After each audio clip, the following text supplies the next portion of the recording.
Hey friends, it's your boy Tristan. This is Quick Step. Good times. Very funny. Good channel. Hey everybody, this is Quick Step and I am in the Toronto Public Library filming on their equipment. So let me know what you think of this compared to the home set. I think I might just use this occasionally when I feel like it, but I'm gonna probably set something up nicer at home. Anyways, I am a little bit behind the gun on this one, but let's all celebrate Alexandria Ocasio-Cortez winning in New York's 14th district. That's super awesome. I'm really excited. Everybody's already talked about her, at least in my dark corner of the internet.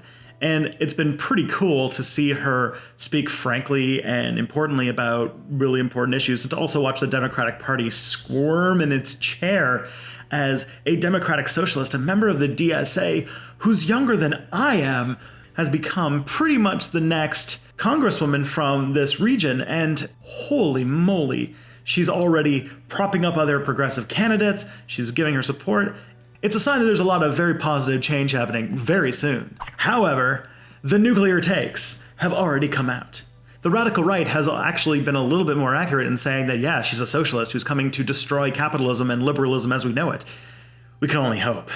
However, groups like Politico, people who have lanyards and call themselves wonks and write for Vox, have been complaining that Alexandria Ocasio-Cortez is going to ruin everything. How could you ruin everything? Seriously. How could someone that has this many young people excited lead to any sort of downside whatsoever? Well, as the nuclear hot takes say, she's not gonna win in the Midwest.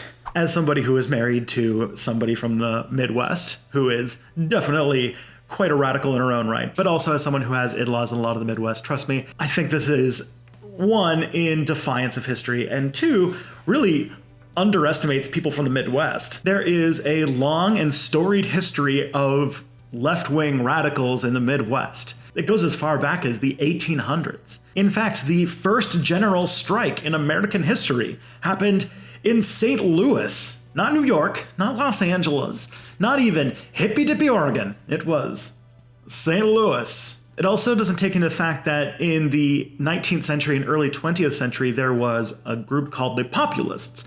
Now, populism has lost its favorable terms in the wake of the Trump election, but populism really just means appealing to a wide and largely working class base. Now, Trump did that by appealing to racism and xenophobia, but there has been populism in the past that appealed to economic inequality that got extremely popular.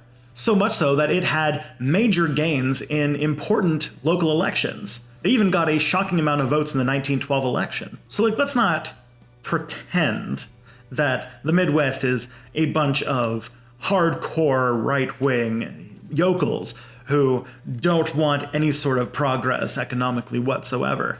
Yeah, they might be a bit more socially conservative in general, but that's not even a rule either. Honestly, there's the whole idea of resource threat, and that I think a lot of what people see as socially conservative, as racist or sexist, could be at least ameliorated by some actual income inequality addressing, because a lot of people are just scapegoating people because they're being told by authority figures to scapegoat certain people instead of looking at the larger issues that deal with society. That doesn't even mention like Chicago was like the headquarters of tons of huge labor movements. I mean, the first social worker in American history set up a small house to perform different tasks and different services for the local community started in Chicago. I mean, crap, even to this day, the industrial workers of the world, the most radical union in the United States, the anarchist union that says no bosses, no masters, nothing, is headquartered in Chicago.